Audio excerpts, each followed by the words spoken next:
Welcome everybody.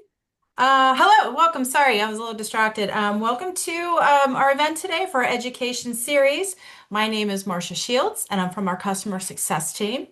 I'll be one of your hosts, and joining us today are Jason Park and Jeff Tuish. They are going to be your subject matter expert for today's session. We're happy to have you with us, whether you're joining us live or watching the recording later. Today's session is the second and final of our two-part Breach and Beyond series, where we're going to focus on after the breach and what's your next move. I'm sorry, I should have advanced slides. There we are. Couple housekeeping items before we get going. Our session will run typically about 30 minutes, might get a little longer depending on the conversation today. Questions are welcomed and encouraged. So at the bottom of your Zoom bar, if you'd like to post a question, please do so in the Q&A area. I'll be keeping an eye on that, and I'll tee those up to Jason and Jeff later on. As a reminder, you've heard, we are recording the session and it will be shared after the event via email and also posted on our Gimmal YouTube channel. Before we get to the main event, just like to remind everybody and congratulate our All-Stars. The program has been going this year, and we are very appreciative of this community for spending their time on these education sessions with us. We hope you're enjoying the program and continue to join us. We have a couple more sessions lined up for this year, so you can still have time to earn your All-Star badge. Marcia, we got some guys. That's awesome. Last time I was dominated by the ladies. They're getting in there, Jeff. They're getting in Awesome. there. Okay, so before we hand it off, I'm going to launch a poll question to kick off today's conversation. If you could take a minute to answer that, would be great. The question is, how confident are you in your organization's ability to contain a breach within the critical 8-minute window? And talked about that in the first series. If you were happy to join us then. So these are coming in, guys. I'll just give it another few seconds. Okay, almost a couple more. All right. Just letting everybody get one more in here. All right. I won't keep you in suspense. Jason and Jeff, can you see these? I'm never sure what you can see on your end. We saw the poll question. Can you see oh wait, here we go. Can we There's see the the results. results? Now we see them. Okay. So for those, never sure if the majority or 43% of you were somewhat confident, and you have plans but limited testing. Okay. I don't know if that's good, bad, or the ugly, but I will let you guys get Yeah, the poll into. question's an interesting one. Most folks have policies and procedures documented. The big aha moment is, what about if everything goes dark? What if SharePoint and your email and the way that you normally would communicate with one another disappears? Do you have off-channel communication plans and crisis management and ways to get to the documentation to be able to follow the process that you've already defined? So interesting, not unexpected. I think most folks are somewhere in the middle of this spectrum. You know, they have disaster recovery plans and things of that nature to be able to recover.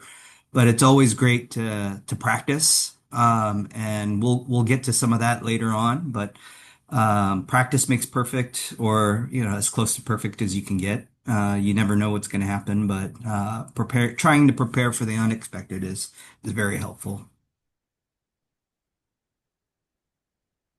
So, what happens during a ransomware attack? We covered a lot of the pre-breach stuff in the first session. But before we get into the meat of it, just a couple of definition and level setting things. Early days of cybersecurity, ransomware was a thing, and usually a threat actor would come in, encrypt your systems, lock you out, and request payment. They're profiteering over your disaster, your time of crisis. Double extortion is a term where they encrypt your data, lock you out, as Wow. well as steal your data and post your information on the dark web for other people to be able to buy or procure.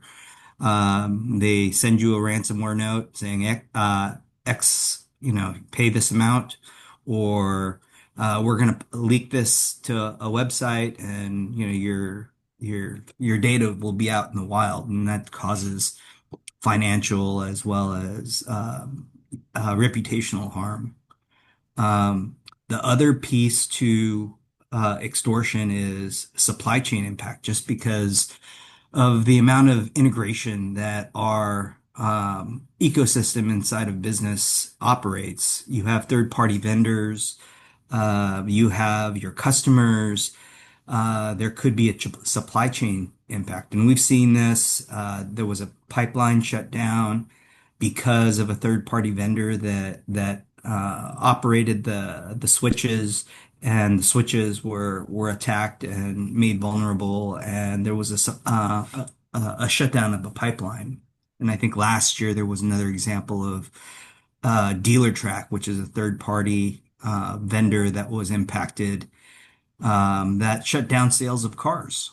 You couldn't buy a car even if you wanted to from dealers nationwide because of that. We talked a little bit about the financial toll, and then from a beyond recovery perspective, we're talking about the trust that's lost, not just the financial impact. So we can move on to the next slide. The life cycle of a ransomware attack, you have initial infection. Uh, 9 times out of 10, it's going to be somebody that gets an email and clicks a link they shouldn't have. So solutions like Know Before are very helpful in educating folks. Oftentimes, the lowest common denominator is an admin somewhere, or it's the CEO of a company. They're not necessarily technology savvy, and they're used to getting, hundreds, if not thousands, of emails a week. And they click a link that they shouldn't have and enter credentials, and the threat actors inside your system. From a staging and preparation perspective, it's incredible. When you're talking about extortion, but they come in, encrypt your systems. They could be inside your system for up to 60 to 90 days. They're splunking around your network looking for your crown jewels, preparing all of the landmines that are set to detonate. And essentially, when they're ready, they pull the trigger, and system wide, all of your systems get locked out, and you get the often seen nasty note of your systems are encrypted. Um, if you want the encryption key to decrypt all of your systems, please pay the ransom. So that's sort of the way it works. I don't think it's not just script kiddies. These are profiteers, and they've corporatized the way that they do ransom attacks, and they're very coordinated. They share code amongst one another. It's a community. And then you have these ransomware groups that do coordinated, targeted attacks, especially inside of the healthcare sector as well as financial services and anything that's really heavily regulated, because bits of data are the most valuable. We can go to the next slide. And so, we're talking about an incident response plan. I think that's fairly self-explanatory, so I won't go through all of it. But, the idea of having an incident response plan in a way that you have access to it in the event all your systems are encrypted and that you have no way to access email, having muscle memory so that you're practicing via tabletops and going through an exercise where you have scenario based testing that you're looking at what ifs. What if your email is down? What if your CRM is down? What if your ERP system is down? You have no way to communicate out internally using your email box. All of those things could be real. So making sure that if you do have an incident response plan, that you practice it, you have access to it, and you're doing regular tabletop exercises to be able to build that muscle memory. So next slide.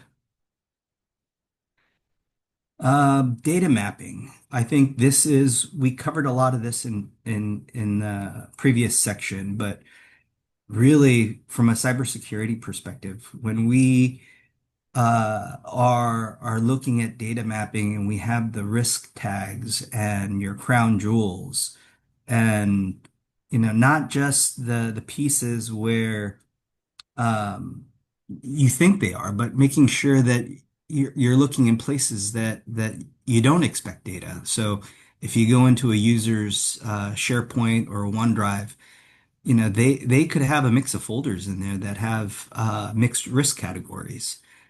Making sure that you're monitoring and scanning these containers for sensitive information so that you're taking appropriate action when your scans pull up that somebody put in a spreadsheet with every single employee inside of the company with their social security number and maybe their corporate P card. Who knows? Hey, Jason, Um, I got a question for you. sure. So I know that when I've been working with people for information governance, which I think segues really nicely with breach and the post-breach and pre-breach, that a lot of the clients that I've been working with really don't know what kind of data is stored in their unstructured data sources from a Yeah. sensitivity, confidential, proprietary, whatever level it might be. Do you see the same thing in your experience as well? I absolutely do. And, I didn't say this, but I'm at Consero this week meeting with chief privacy officers about j just this problem. There is this idea, and this is something that's, emerging in the last year or so, with the idea of convergence across IT security, information governance, data risk management, and the chief privacy officer and the privacy office, Mhm. um, and how really when you boil it down, you're looking at the same data. You're just carving it up with a different lens, right? So Mhm. the idea of doing having a holistic program that evaluates data risk and knowing what that risk is, and then maybe potentially coordinating budgets and things of that nature to be able to knock off the high priority initiatives in a collective way. So when we're talking about data mapping and knowing what data is where and what it is and what category is it, um, you think about the different lenses that you may look through, Right. whether it's a legal perspective, privacy perspective, or IT security perspective, right? It is all looking at the same inventory of assets. You want to be able to classify and mark those bits of data as it relates to each of those different groups. Yeah, what I've seen, Jason, is I know from the information governance perspective, even from e-discovery, having data minimization is a key because what we try to focus on is if something is of high risk and low Yeah. value, why do you have it? Yep. So clean it up because if that data gets breached, it's really a problem for you, whereas Yeah. it's offering no value by keeping it. There's so many war stories that come out of these conferences, and I met with a client saying, I went to legal and said, we should have a 9-year data retention policy, uh, and the legal officer's like, no way, we can't do that. It's like, well, why not? I originally wanted to make it 4 from, never having to delete any data, but, we're going to Right. try and get to 4 years. But 9 years should be doable, and that conversation fruited in some sort of agreement that they were going to do some ROT analysis and remove Oh, data. But going big and then or going wide and then after having a conversation, shrinking it down to a more manageable window that's more realistic Right. is a strategy that worked for at least that one client. Um, but yeah, I think really what that mapping and understanding from a risk-based perspective, that data. It's when we have the data breach, it's time to insights. The rapid impact of understanding when a threat actor, based on the incident response that your team, IT security, has maybe done, or maybe you have a SOC that's a managed service, they're going to tell you who got in, what credentials that were used, and where they went from initial intrusion to where they laterally spread. So you're gonna get a list of containers, right? And if you know what's in those containers, without having to do any additional analysis, or at least at a high level, time to insights for Privacy Council, the team that's helping you respond to this data breach immediately is benefited by the fact that they can come up with an action plan within that first triage call, right? So Right. they know how many jurisdictions are impacted. They know if it's just employees or if it's customer data, if there's HR data or PHI, maybe there's some healthcare information in there. They'll know which framework that they, from a privacy perspective, they need to evaluate the incident on, and be able to create an action plan immediately. Otherwise, you're going to go in and try to assess the type of data that's in there, and that could take 72 hours, best case, maybe up to 2 weeks if it's a large data breach. So Wow. getting that time to insights down to hours is ideal, and that's the power of Gimmal, right? Yeah. We can go ahead and do all of that legwork in classification, identification, Right. and do risk-based scoring based on the data that's in those containers. Yeah, I mean, I applaud people that believe they have structure in their unstructured data to know what is where, but it only takes one file misplaced Yep. that could cause you millions of dollars Yep. and a lot of risk. And like you said, the PR impact on that alone is unlimited. So Yeah. And I would it's not a encourage point. people to make sure you really do know. Don't depend on a structure to be accurate. You need to know what's really there because, like Jason was saying, one bad Excel spreadsheet somewhere could be extremely damaging. And that's the power of continuous monitoring. So Yep, it's not just a one-time assessment. It continually looks and assesses and flags and reports on things that shouldn't be there or that it's misclassified. And it gives you an opportunity to act on it before something bad happens. exactly. Next slide. I touched a little bit on the jurisdiction notification requirements. You have a lot of privacy frameworks, GDPR, CCPA, you have HIPAA if you're healthcare, and the notification windows for being able to notify the appropriate regulatory body is shrinking.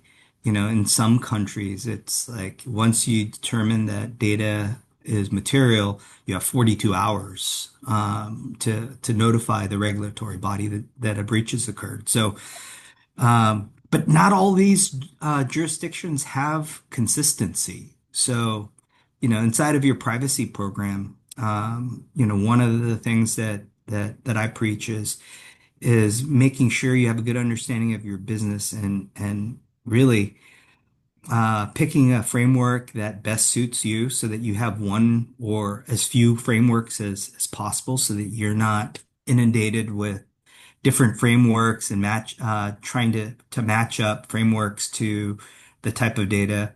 The United States has quite a few. California probably being the most strict. But if you're not doing business in California, you can have follow a looser standard. GDPR tends to be the most followed. It's a good mix of strict versus um, not so strict. And it covers, I think, 90% of what you need from a privacy perspective on controls and whatnot. Um, the next slide. Yeah, thank you. So from a best practices perspective and notifications and communications, your best friend is going to be privacy counsel. If you don't have privacy counsel in-house, if general counsel inside of your company is more contract or employment or HR based, my first question when a data breach happens is, do you have privacy counsel? And many privacy counsel that I've worked with have become my best friends because working arm in arm with those guys and working in the trenches with them on a data breach, because these are fast and furious and fairly demanding with short time constraints. You become very, very good friends and, you know, uh, end up working together, on many of these things, as we help multiple clients. So,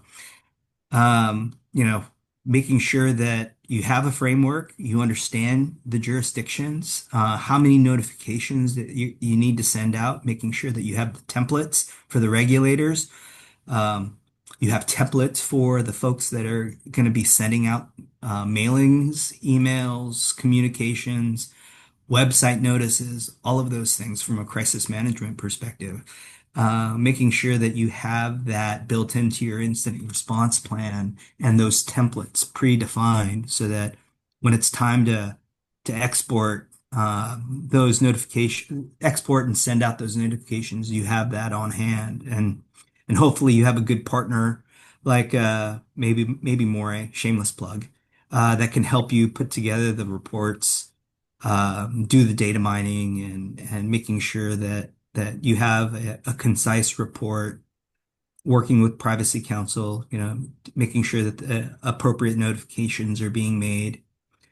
Um, yeah, and I think from an operational readiness perspective, you have an incident response plan that's pre-approved, you're practicing it, and you're testing the notification procedures with counsel. So I think these are all things that are good to know and good to practice often. Next slide. So, I think I've hammered this in pretty solid. Preparedness is your best defense. Knowing is half the battle. Um, I think that's something that I got from a Saturday morning cartoon growing up. I think G.I. Joe.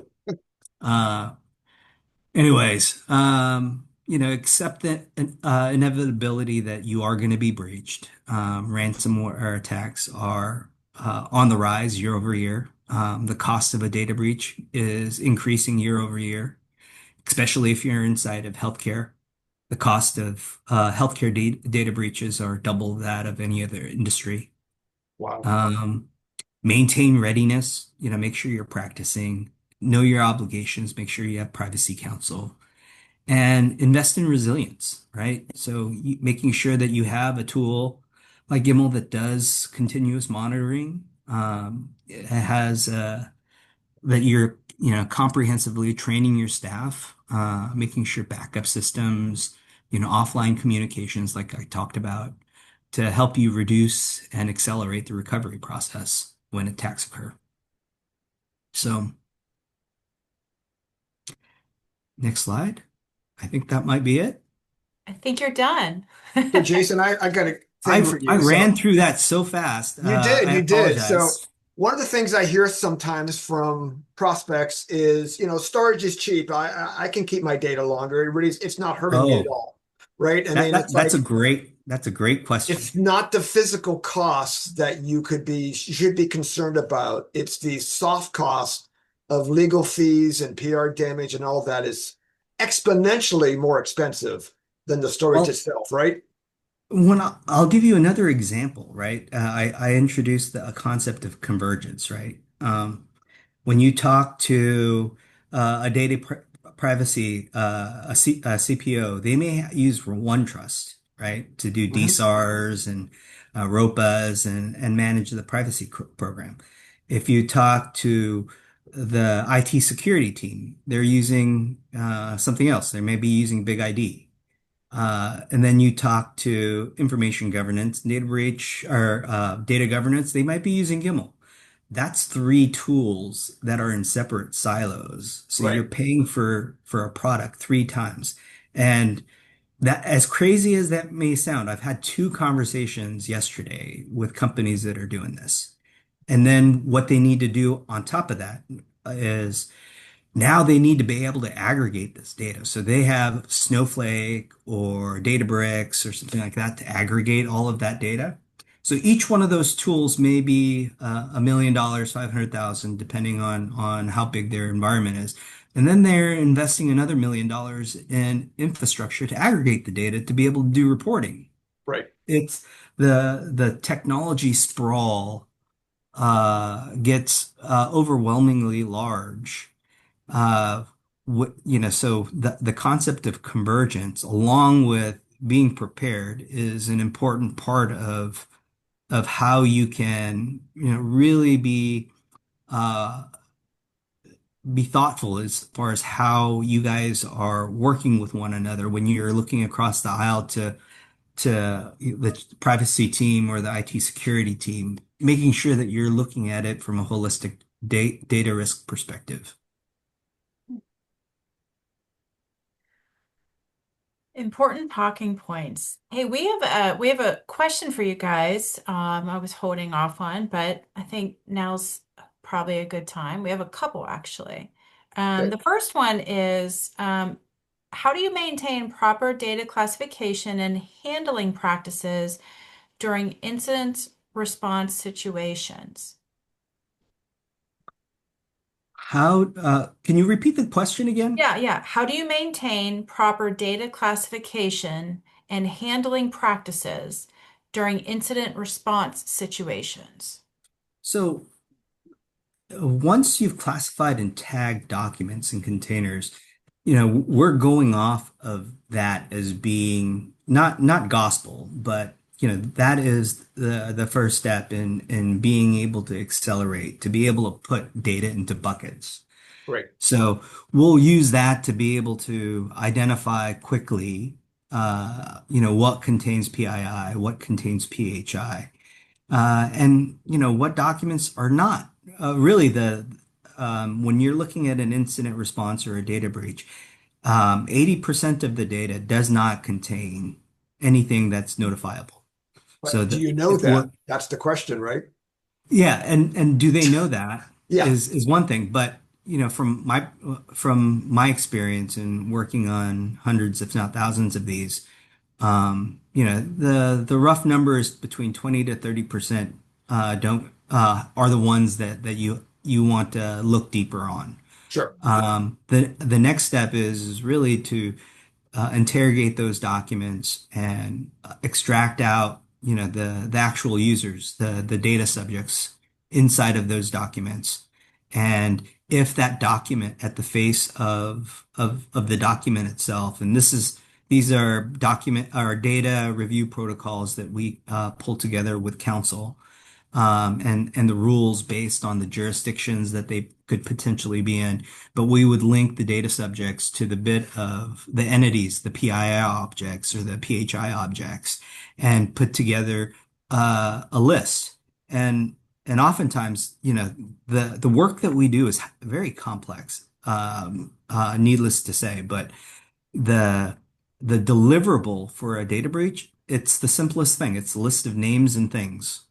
Mm. uh, you know, it's so simple. You would think, why does it take so long to be able to create such a list? And it's because the data that we create isn't structured in a way that's easily extractable, like inside of a database. A Right. lot of this stuff happens in Word documents, some Excel, which is semi-structured CSV files. But sometimes they're video files, audio files, that we need to be able to look at and interrogate and see if there's PII in them. Some of the things that we use to extract that information would be transcribing audio and video files, doing extraction. Sometimes they're in different languages, so we have to translate them. You know, old technology, optical character recognition for documents to be able to Right. index and search. More sophisticated is using natural language processing models and AI to be able to extract that information as well. We use it all, so it gets very complicated. But for the question itself, coming back to it, we count on those tags being somewhat accurate. We trust but Okay. verify. Hmm, gotcha. Thank you for that answer. We do have another question. Question is a privacy counsel in-house only or with outside help? If in-house, what areas of the company should be included? Oh, that is a good question. Mhm. Oftentimes, they will have privacy counsel, but they may not have experience. They're more in the operational privacy space, and they're not into, from a privacy perspective, understanding the jurisdictions and notifications. And if there's multiple states and multiple countries involved, you may want to have privacy counsel that's outside that specializes in those regions.